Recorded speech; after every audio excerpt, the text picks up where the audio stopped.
Well, hello. I hope you can all hear me. Let me know how you're all going. So currently we're live on TikTok and we are live on YouTube. I hope you're all doing well. My name is Joanne. I am a law student from Melbourne. Still taking my little bit of a forced break at the moment. Hopefully I can get back to studying soon. But, that's the way it goes sometimes. Things don't always go the way that we want them to. So I want to talk about a few things at the moment, but I want to give a shout out to all the friends in Queensland at the moment, particularly those that are up around the path of Cyclone Alfred. Just want to let you know that we're thinking of you as you're preparing for that weather. Hopefully you've got all your supplies and everything ready. So it looks like that's going to cross the coast sometime. I know it's down to Category 2. But there's just lots of rain. So they're just a bit worried about flooding, I think, at the moment, aren't they? So, yes. It's a weird country. It's definitely a weird country we live in where we can have, floods in one part and fires in another part all at the same time. But anyway, This is Australia. This is Australia. So yeah. So anyway, I hope you're all doing well. If you're on the replay crew, thank you for watching. If you're watching live, as I said, on TikTok or YouTube, make sure that you say hello and welcome to me and welcome to you. So there's a lot of stuff that's happening other than the cyclone. And I have not spoken about somebody for a long time because I've just really been a little bit bored of them because I just cannot believe that somebody could be so, I don't know, has not learnt anything from their interactions of, with lawsuits and everything. But anyway, some people just won't learn, right? So, okay, so here we go. So let's look at, first of all, let's start off with about Alfred. Okay, so it's currently the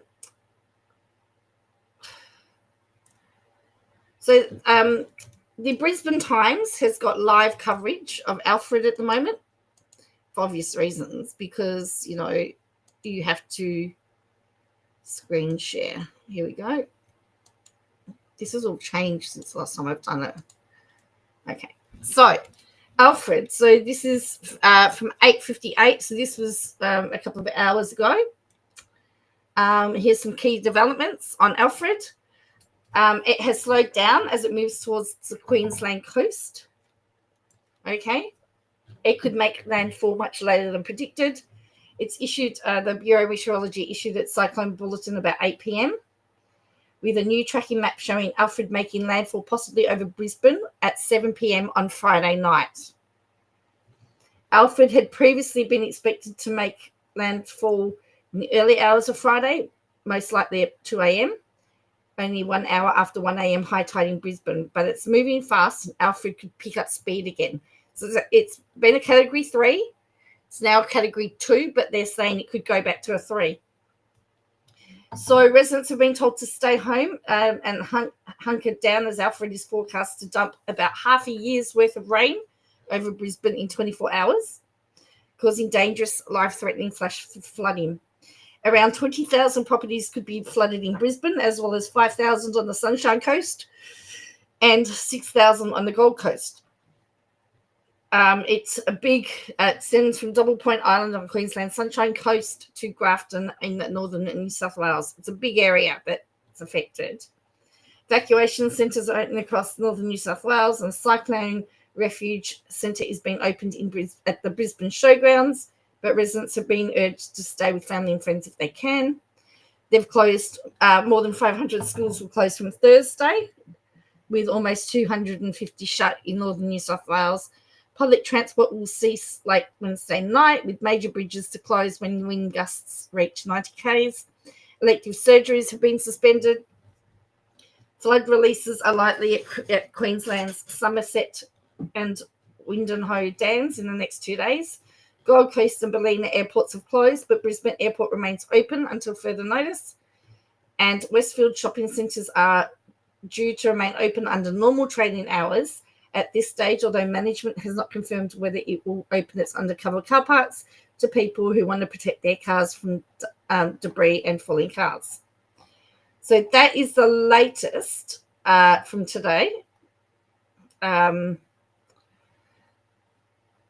So if we look at this one, this is showing us the path of Alfred.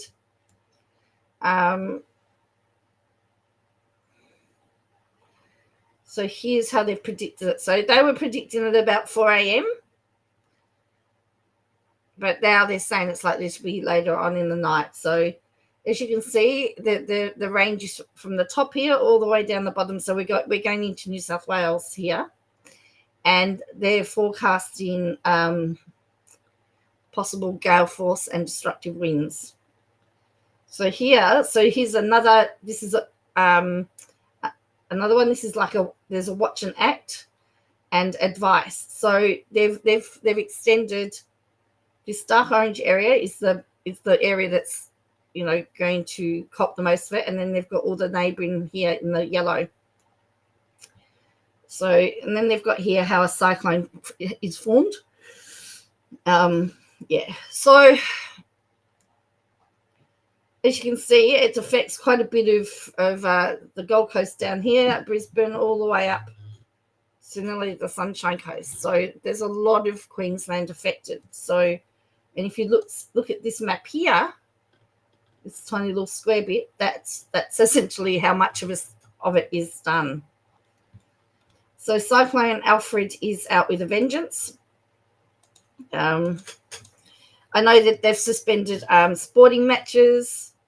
Oh, the other thing is, here is, so schools have been closed at the moment. Here are some pictures that have been shown of it and some video. This is from courtesy of 9 News. In Queensland, video shows towering swells cruise ships have encountered, just so that you can actually have a look at it.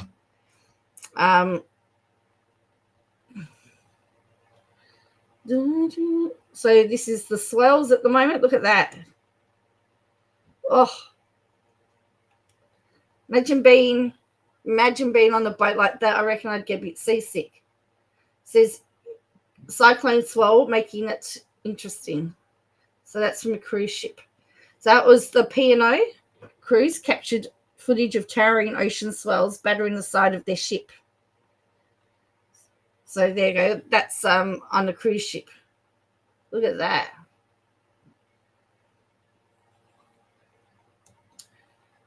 It was a bumpy ride. HCF's thank you program gives members.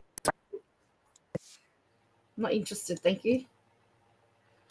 Here we go. Right, so we're back to, So then we've got here some crews captured footage of the ocean swells. Look at that. Well, while the Pacific encounter docked in Brisbane, other cruise ships headed for southeast coast to find an alternate path. The Queen Anne, which is currently on its maiden voyage, is one of the diverted vessels. And all shipping operations in Brisbane have now been suspended. So here is long lines for sandbags as well. So you got here people waiting for sandbagging everything. So they're saying between 200 to 400 millimeters of rain is going to fall. So there we go. And of course, the supermarkets are empty shelves. Toilet rolls seem to be in demand, along with bread and water. And there is watching at Snapper Rocks on the Gold Coast.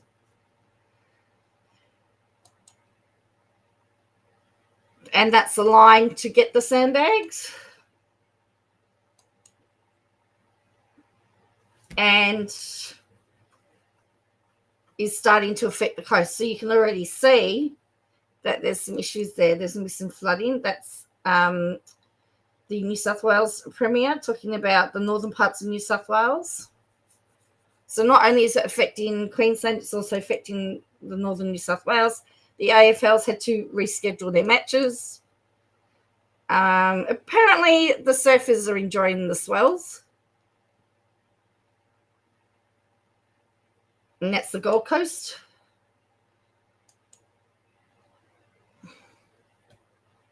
But yeah, so I guess the only good thing is if you're a surfer. And they've closed all the beaches as well for obvious reasons. And that is a boardwalk that's now going to be that's covered in water. So that's Stradbroke Island. There we go. Wave splash. Look at that. Boats are pounded. Hello, Lainey. I know what about the AFL. I know the AFL's been cancelled, postponed, should say.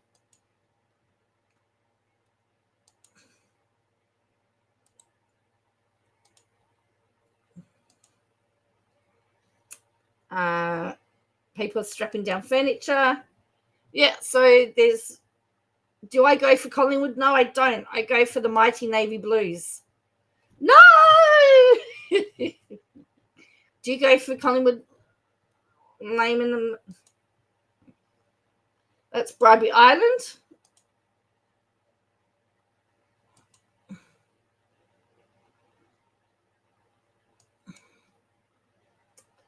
And that's Byron Bay. A view from Byron Bay.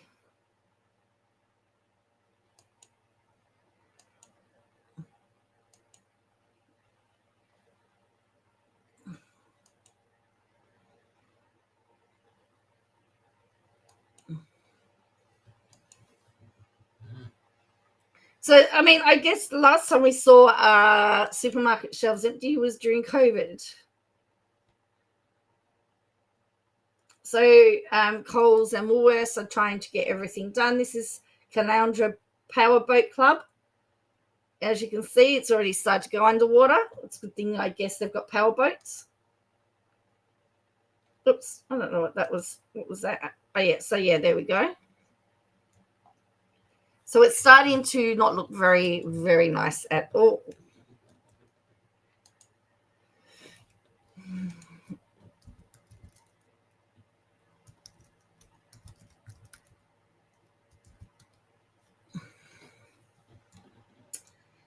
So what else can we?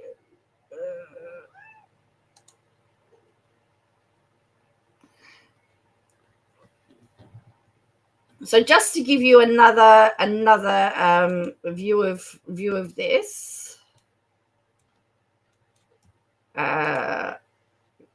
here is a map. So here is Australia, and here's the cyclone here, right here. And it's currently, there's the coordinates of it there.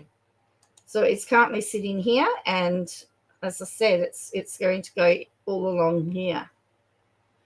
Now, I live all the way down here in Melbourne.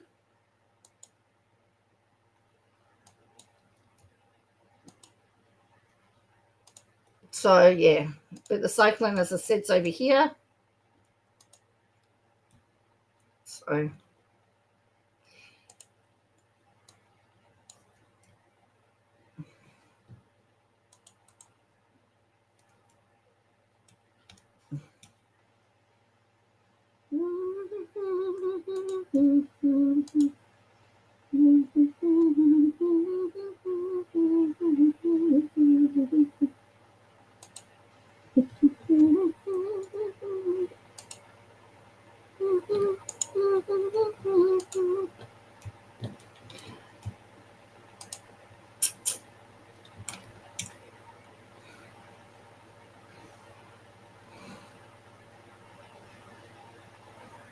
So, yeah, so that's what we know about Cyclone Alfred, the latest information. But if you're in those areas, make sure that you are tuned in to ABC Radio, which will let you know of any evacuations or anything, and the local ABC Radio, and keep track of media alerts. I'm sure that you'll get information on that.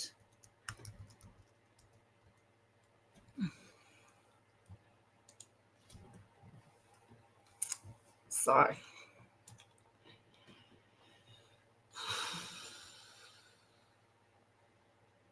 it's been a while since I've been live, so I'm a bit out of practice a little bit. And oh dear me.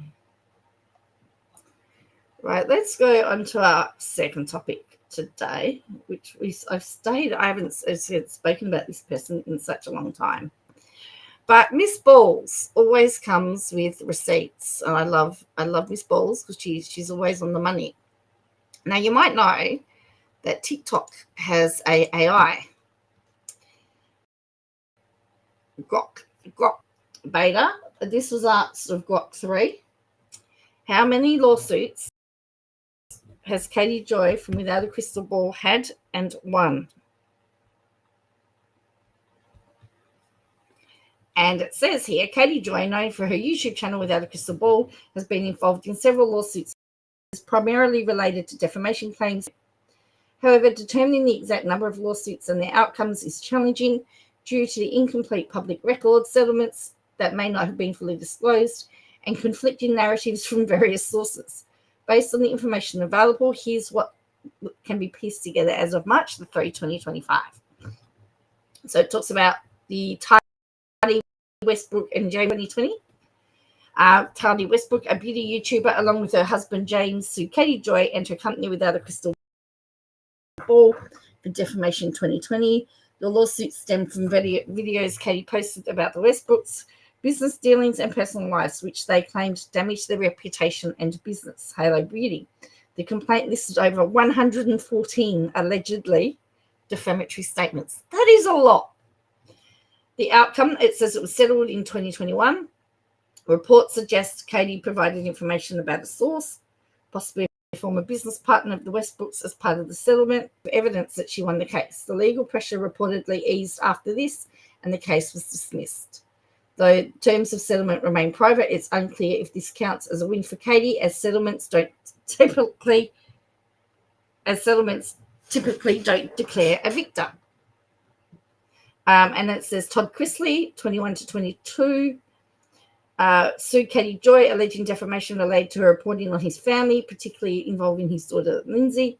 Katie filed counterclaims against Chrisley in 2022, accusing him of defamation and harassment.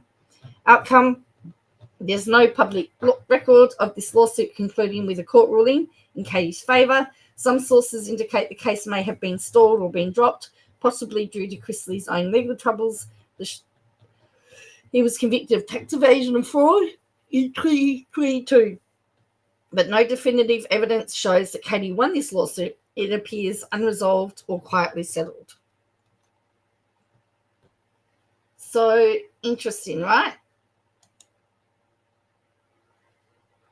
7M Films, Robert Shin, founder of Shekinah Church and 7M Films, sued Katie in 2022 for defamation after she claimed his organizations were cult-like and involved in misconduct. The lawsuit gained attention due to Katie's extensive coverage of the group.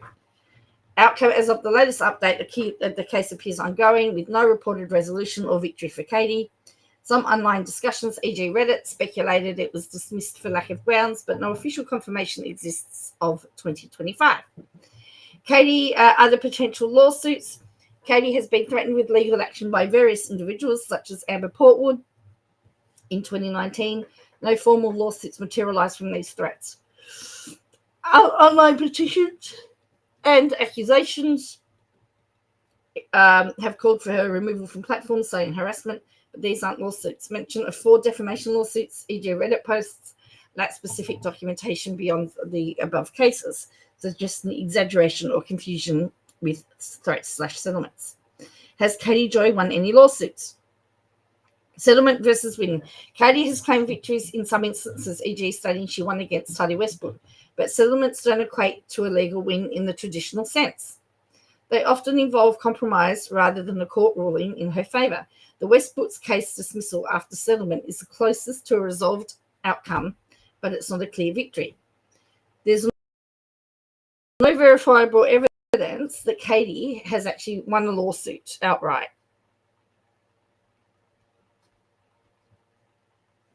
The Westbrook's case dismissal after settlement, a judge or jury. Most settled were dismissed, possibly for jurisdictional or remain unsettled. Her counterclaims against Todd Chrisley shows she's no records confirm she prevailed. At least 3 confirmed lawsuits, Westbrook, Chrisley, 7M Shin, have been filed against her with the possible additional threats or minor disputes. 0 clear court victories are documented. The Westbrook settlement is her most notable success. Cases lack evidence of her winning. Katie Joy has faced at least 3 significant lawsuits, with none conclusively proven as a win in the legal sense. Her claimed victories seem to stem from settlements or dismissals. Rather, given the murky nature of this public data on these cases, this is the best estimate based on available information as of the March 3, 2025. For precise details, court records, often not fully public, would be needed, which I can't access beyond summarized reports. If you're seeking specifics on a particular case, let me know and I will dig what's into it. So that's from Grok, okay? So that's from the XAI. So that's an interesting development, right? Grok.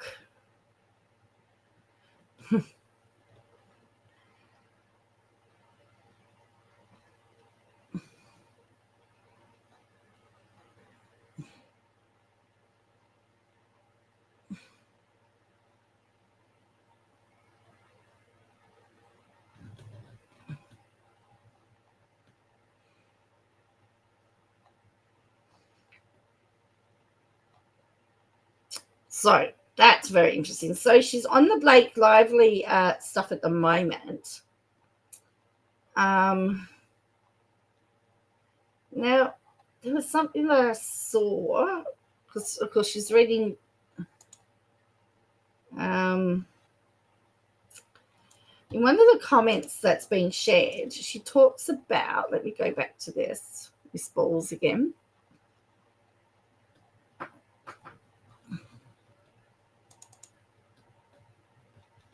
She talked about having to legal advice over something. She had to get a lawyer involved for something. I can't remember where I've seen that. So someone said about Blake is a narcissist, so they control each other. HG Tutor on YouTube does a great breakdown of narcissism. She says, I wouldn't fully trust HG Tutor. He's not a psychologist and is a diagnosed psychopath. Just be careful, apparently. So that was in response to this one, where she says about she's created a podcast for this topic. I think really she's talking about a playlist more than a podcast, because I don't think it's a podcast. Now, I haven't followed this story. I don't know what this story is about. We've got an election coming up, so that's where my stuff's going to go. Be careful, Katie. Someone from their team has started sabotaging someone. I'm not sure the spelling's correct. She comments on them on her YouTube channel. I think they named Candace Owens in their lawsuit. So far, I've not heard of them targeting Annie Signal, another impactful YouTuber. I'm not going to spend my time worrying about these people. I'm being sued by a malignant narcissist accused of serial R-ing. These people don't scare me.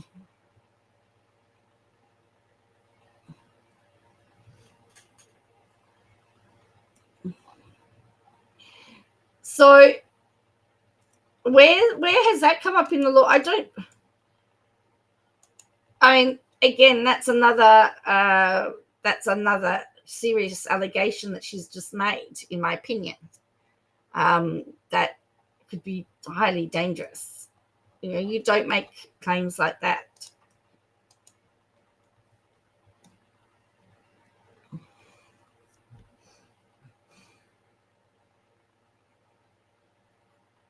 Oh, yes. Then now there's another weird one that she wrote. I mean, I'm going by Miss Balls, as I said, because she's gone through and done a lot of the hard work for us. So apparently they amended, so this was her post. Justin Baldoni and Wayfair Studios will need to amend their civil complaint against the New York Times to overcome a motion to dismiss. In order to bypass it, the judge noted that Wayfair parties need to amend their complaint to address the issues raised in the motion. She said winning defamation against a media outlet is incredibly difficult. It used to be, but now media outlets are being held accountable. If you cannot prove that the information was true, a lot of media outlets in Australia are getting sued and being held accountable. I can only talk about Australia. There's been lots of money paid out the last couple of years in defamation cases, and they've had to admit that they've had to address apologies and say we did it wrong.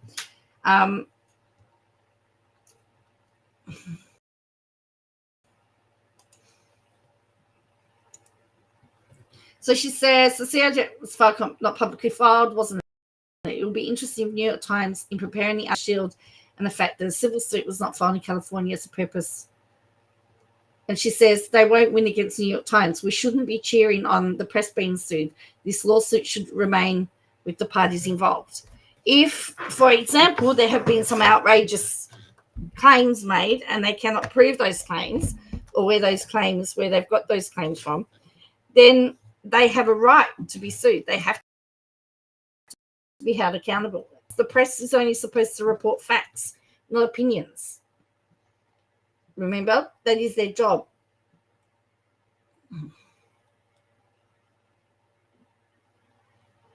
When was this?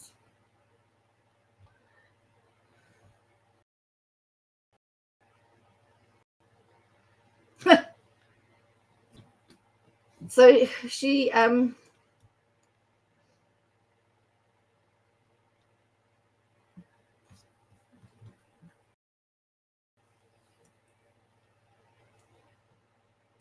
was this one? Dextero. Wow. So she's still going on about this.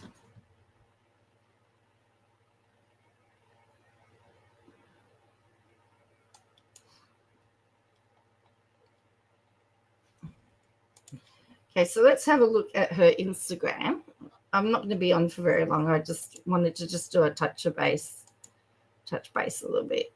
Oh, I shared the live. So Taylor Swift apparently is being subpoenaed.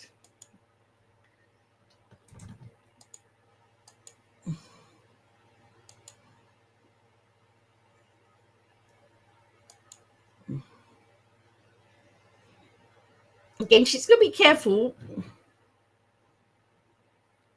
Again, and as I said, it's about reporting facts. And you've got to report facts.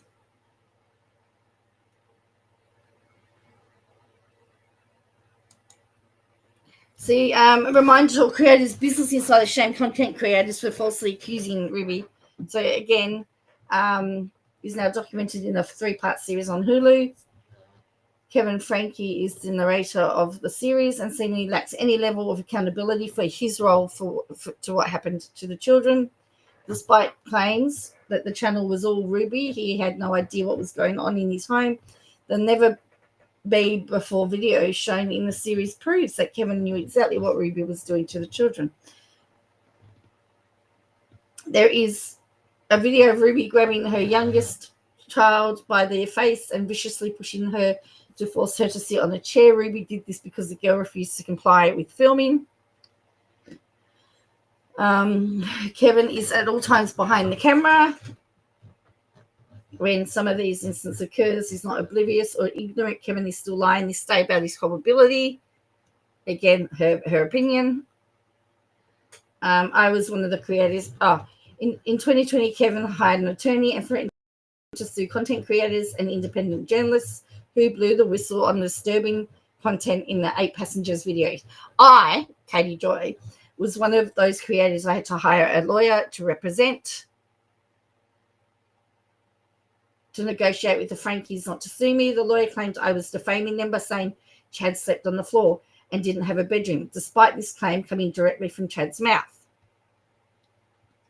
For weeks, the lawyer nitpicked all my coverage. The letters demanded I take down everything and never speak their name. I spent thousands, even though I did nothing wrong.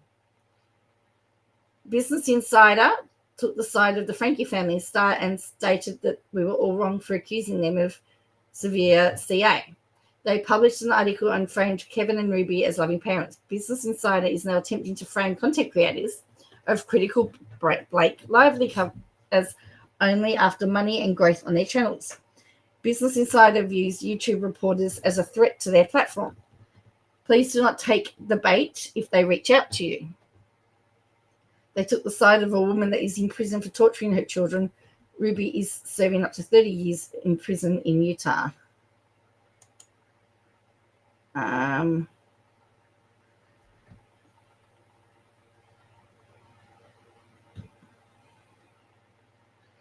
So there you go. She had to hire a lawyer, apparently, and spend thousands on legal fees.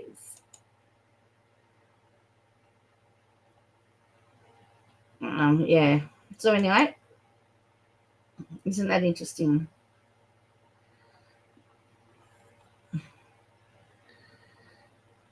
Again, another story that I don't know. Stop Colting, of course, is talking here. Stop Colting says Kevin knew what was going on, but I will say I do think he was brainwashed to an extent. I do feel there is an accountability needed to be taken on his part. I felt the documentary didn't expose all of the A. There was way more physical harm going on, and I feel desensitized. What happened to those babies?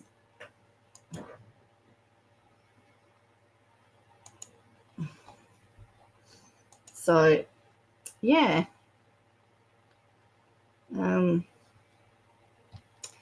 Interesting. Notice she always talks about independent journalists and YouTube journalists. Can you be a YouTube journalist or an independent journalist?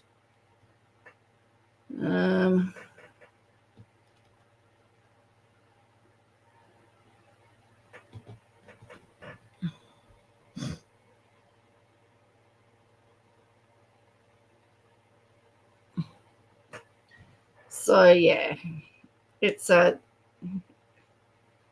definitely interesting. And then she's going after. I mean, you just gotta be so careful what you do, in my opinion. Not only are Ryan Reynolds' interviews filled with racist comments, but he's the king of oversharing and discussing inappropriate and highly offensive topics during interviews under the guise of comedy. Ryan Reynolds' public comment and disgusting admissions on the late night show talk shows are all about boys will be boys. Never once have I heard Justin Baldoni speak in any interview.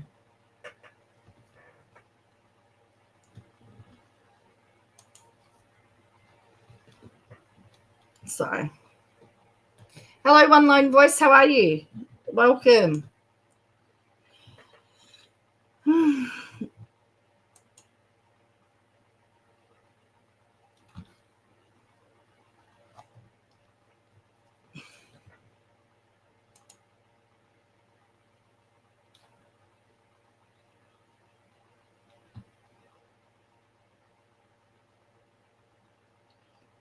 So she's saying here that in order to bypass the success, the judge she's talking about the New York Times can use the New York Times intends to invoke the New York Shield Law.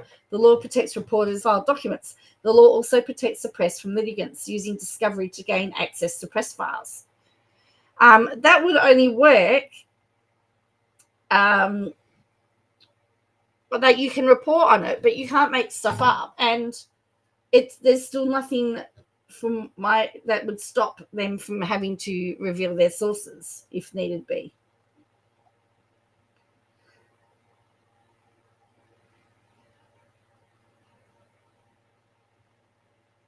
The New York Times has no impact on Blake, nor will any claims this is associated to a win for her should be deemed credible. Winning defamation against the media outlet is incredibly difficult. Well, I mean, that's what she's going to use as one of her lines, that, it's going to be very difficult for 7M to win against her because she's a media outlet. But is she really a media outlet? Let's be honest here. What is she?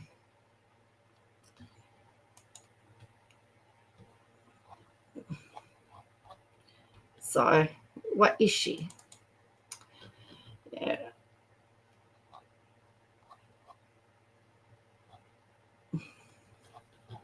She hasn't gone live or anything for ages, so I'm feeling a bit, left out.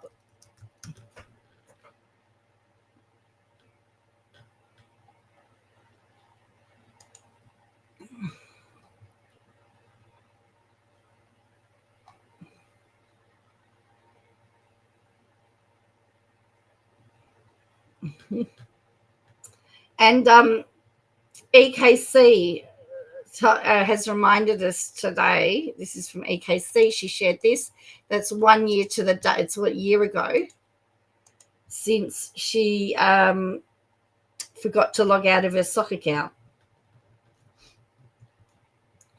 Remember that?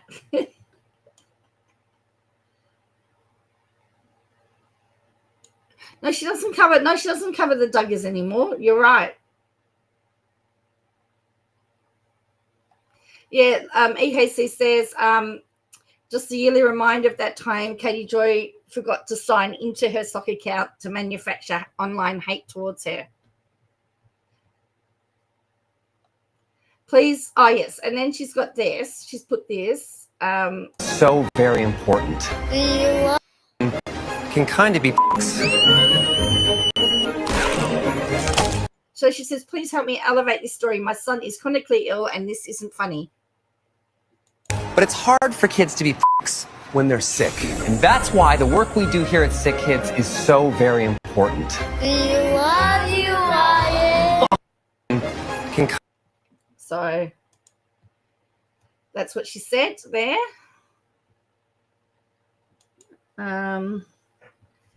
Then, where are we? Missed that. I've got a whole thing to say. I've been watching Maths this year, the Australian edition. I tell you, it is vile, but it's actually like watching a train wreck, and I can't stop watching. So she says, shame on you. My son is a sick kid and has had more surgeries than I can count. I never one time in his life hoped that he could get well so he could go back to being, you know what? How dare you trivialize the hardships that children and families like mine go through by making a joke about them? Children are not a lot or whatever vulgar or inappropriate bullying cuss word you chose to spew at a child. As an adult, your job is to be an adult, not a schoolyard bully. Our children are dealing with bullying at school, missing school due to illnesses, reduced quality life, surgeries, and social discrimination every single day. Our kids and our families are isolated and shunned by way of society. We're too complicated for most people to handle. Truthfully, most people don't want to be around 6 kids because it's an uncomfortable reminder of our own mortality. Shame on you for advocating for children by bullying them and reducing their healing and getting back to being an F or a P. What kind of father or grown man speaks about vulnerable children in that way, she says. My son will never stop being sick and will always have medical issues. He will never get back to normal. Well, that is his normal. But anyway, that's a whole nother story. Your ad directly contributes. Your ad is directly contributing to inflammatory and harmful stereotypes towards children with chronic illness. Not everyone is a joke. The last time I checked, kids are off limits. Shame on you, sick kids, for endorsing this vitriol. If any nurse or doctor ever spoke to my child the way these caregivers did, I'd report them to the Board of Nursing or Physicians. I've never seen anything so heartless. We don't need your advocacy. And she's tagged Reynolds, you are a bully. I haven't missed the point. Lady that I blocked. Satire isn't funny. Satire is bullying, period. Didn't she try to be that? Wasn't she using satire when people were calling her out about bullying the Duggars? And she said, "Oh no, it's satire."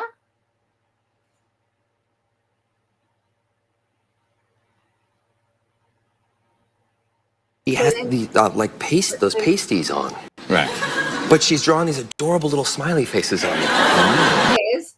Look at these sock accounts here. So we got Without a Crystal Ball.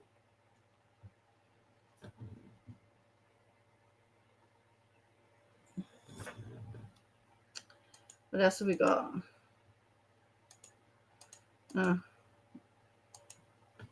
What did it say? As it appears, Kjo's opinion. Look at these couple of accounts posting under her video.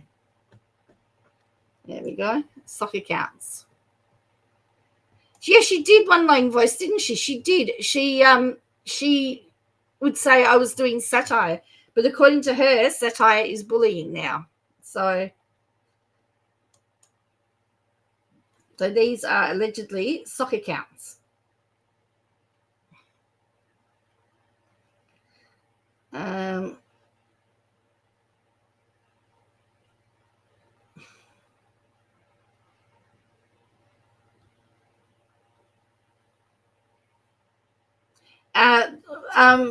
Without a Crystal Ball has not posted about Alison since Valentine's Day. That's an interesting point too. She stopped. So yeah.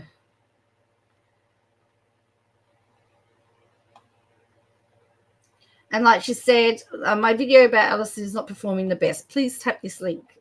So yeah. So there you go. That's where we are. I think we're all caught up. I don't think there's anything else about any of that. Another couple of things. I'm going through a few subjects here. But there's been a bullying, talking about bullying culture.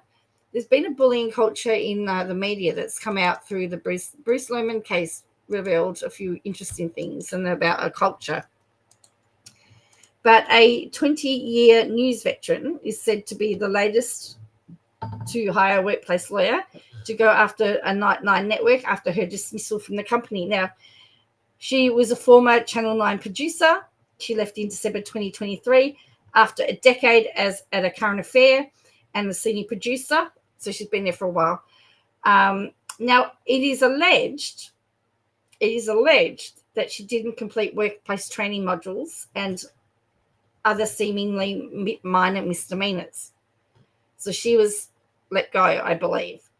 She's retained the services of a workplace lawyer who was successful in negotiating a payout for 9 Brisbane News editor Amanda Peterson, and after she was sacked for failing to complete training modules. So Angus' complaint is said to relate to bullying by a senior news executive. So that's interesting. So now this is the law firm. He looks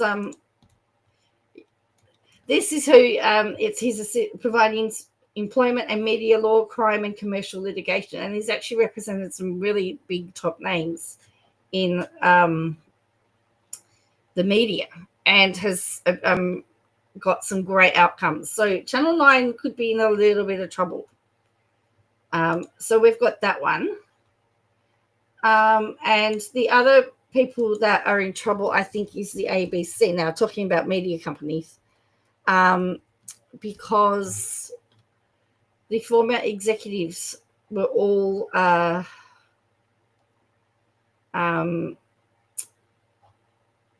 arguing over what was the truth.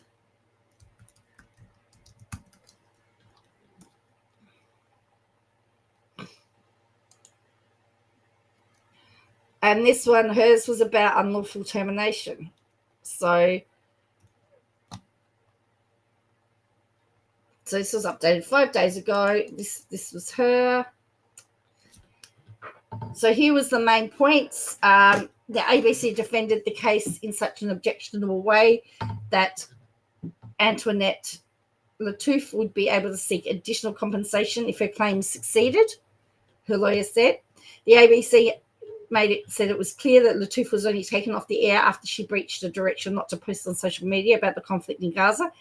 Now, it comes down to the understanding of the ABC said the key to understanding this decision was a Microsoft Teams meeting and subsequent text messages sent by Chief Content Officer Chris Oliver Taylor and the Managing Director David Anderson. But Lattouf's lawyer said the ABC has been quite incapable of articulating, even at the point of submission, what direction was given and in what terms. Now, Lattouf is saying that it was only done as an advisory. It was not actually given as a directive, and the ABC is saying we did it as a directive.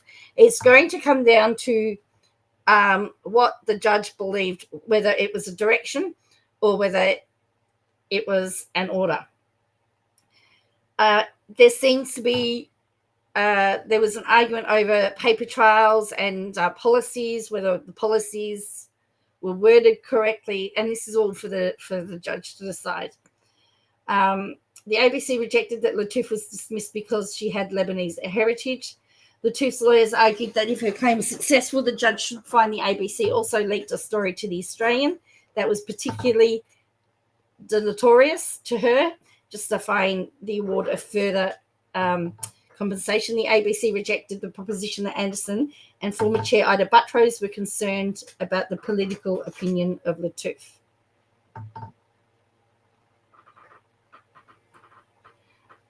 So that was interesting. It was a very interesting case. So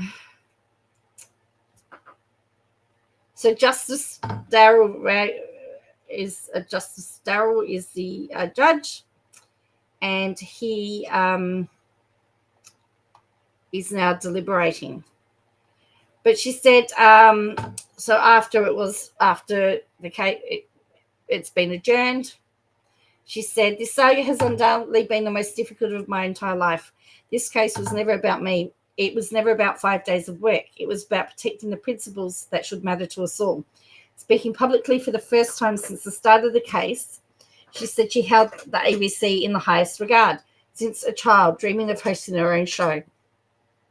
I've always cared so deeply about the ABC. When it functions as it should, it flourishes. It makes our democracy stronger. It makes our democracy better. But when it fails to be independent, all Australians suffer. It is now glaringly clear to me and to millions of Australians that our ABC is in serious trouble. Now watching its integrity unravel is nothing short of devastating. Lattouf said the pain and humiliation did not just end with her sacking, but exacerbated by reporting of her termination by the Australian. Within hours of the news being delivered to her, something her team argued in court came from a leak from somebody from the ABC. I have done what I've set out to do, and now it's in the court's hands. So that is how that all occurred.